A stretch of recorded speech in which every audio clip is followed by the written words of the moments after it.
Hey Starfinders, David here, the Digital Dungeon Master, and in this particular video we are going to be taking a look at the android race in the Starfinder core rulebook.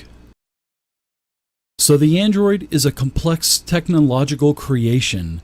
They were crafted by the humans back on Golarion to resemble themselves.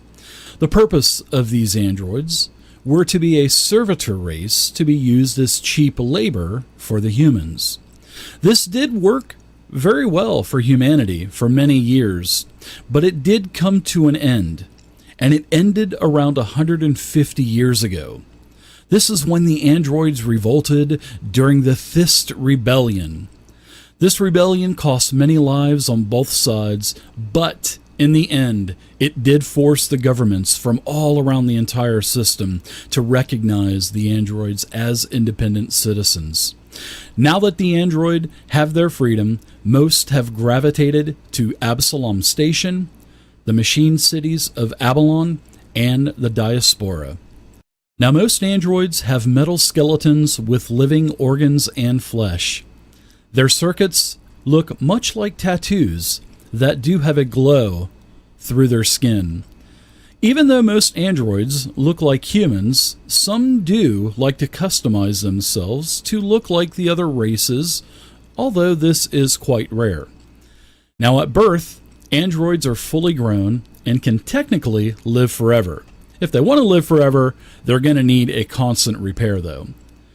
Most androids will voluntarily release their bodies after a century or so, and this is called renewal. And this is the process where another soul can inhabit their physical body. Now this is viewed more as procreation rather than suicide. Androids do have male or female features. This is purely cosmetic, although the android will identify themselves as either being that male or female. Androids do need to eat, and they also need to sleep, because of their biological components. Now, androids cannot reproduce, though, although they will procreate with their renewal process. Now, androids have a very close bond to one another and will go out of the way to help out other androids. This is, of course, because of their past and their inservitude to the humans. They will have tight bonds with the other races as well, as long as they are treated well. Now the androids' most strained relationship is with humanity.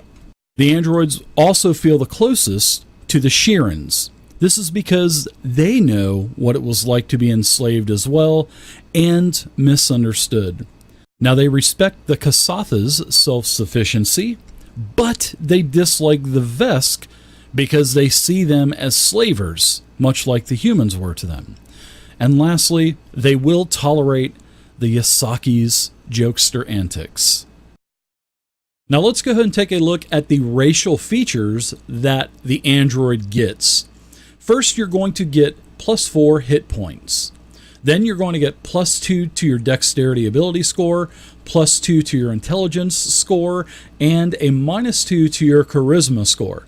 Now just make sure with your dex and your intelligence that you don't go over an 18 during character creation. Now what are some good classes to go along with the android race? Now you get a +2 to dex. That would be good for an operative. And the operative with the good dex is going to help you with your ranged attacks. It's also going to help you with your defenses as well. Now with the operative, the intelligence at +2 will help you with all of your skill rank bonuses. So depending on your intelligence modifier, you'll get that many more bonus skill ranks every time you level. Now charisma is at a -2, and I think that the charisma negative modifier could hamper any kind of like intimidation or maybe bluff or disguise, but I think the pros definitely outweigh the cons here. But if you're going to definitely go full on disguising and whatnot, I would probably go with maybe an envoy.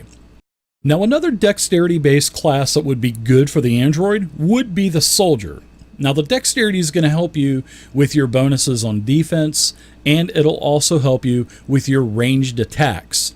The intelligence will help with your soldier for skill ranks, because the soldier doesn't get a whole lot of skill ranks to begin with, so the minor intelligence bonus could help you give you maybe another rank per level.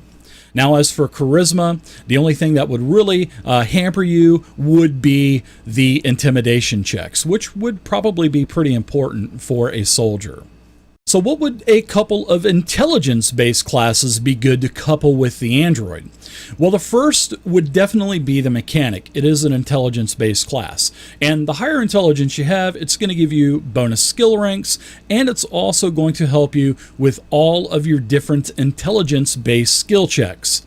The dexterity will definitely help as well. It will help you with both your ranged attacks and also bonuses to your defense.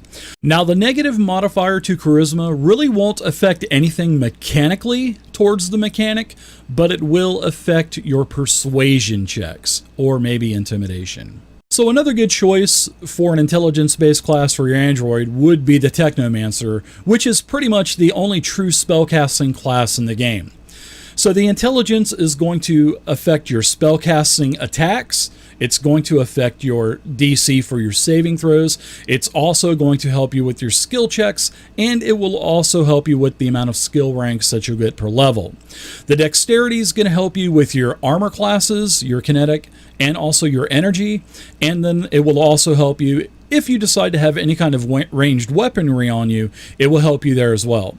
Now, the last recommendation that I can make for you for choosing a class with your android would be, don't worry about min-maxing. If there is a charisma-based class that you like the Solarian or maybe the Envoy, play it if you want to.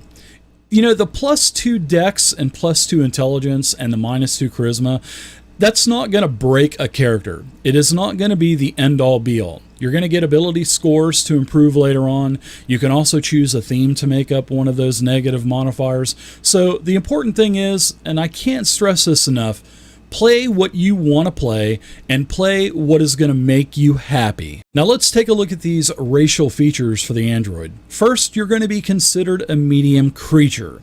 Next, you are going to get constructed. This is where you, as an android, are considered either a humanoid or an android. And if it's an effect that's being put on you, you will take the worse of the two effects. Constructed is also going to give you a +2 racial bonus to any saving throws versus sleep, disease, poison, or mind-altering effects. Unless there is one condition, unless it says it specifically targets a construct. Now, as an android, you are also not going to have to worry about breathing, because you don't have to breathe. So you're not going to be suffering from any kind of environmental condition like the vacuum of space. And you can read more about the vacuum of space on page 394 in the Starfinder core rulebook. Now next, you're going to get exceptional vision. This is where you're going to get both low light and dark vision. Now, low light is when you are in a dim place. You can see like it's normal daylight. And you will also get dark vision up to 60 feet.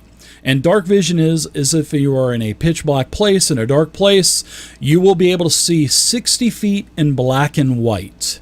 And you can read more about low light and dark vision on page 263 and 264 of the Starfinder core rulebook. Now next, you're going to get flat effect. This is where you as an android have a hard time keeping your emotions bottled up. Now, this feature is also going to make you take a -2 penalty to all of your sense motive checks that you perform. This feature will also make the DC increase by 2 with any sense motive checks that are being performed towards you. And last, you will get upgrade slot. This is where you, as an android, you have a armor upgrade slot that is in your body.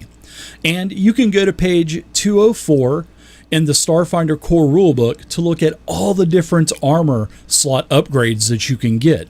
Now, this feature will also work if you already have a suit of armor on with another upgrade slot in it already. So there we are, everybody. That is the android race in the Starfinder core rulebook. Now in the comments section down below, I want to know what you think of the android race. Do you like it? Do you dislike it? And I also want to know those crazy combinations with the class and the theme that you would also take for the android. So leave that down in the comments section below. Now, if you like this video, and I hope you did, please do me a huge favor and give me a thumbs up. I would greatly appreciate it. And you can check out all of my other Starfinder, D&D 5e, and Fantasy Grounds tutorials here on my YouTube channel. Once again, everybody, I am David, the Digital Dungeon Master, and until next time, happy gaming and stay safe.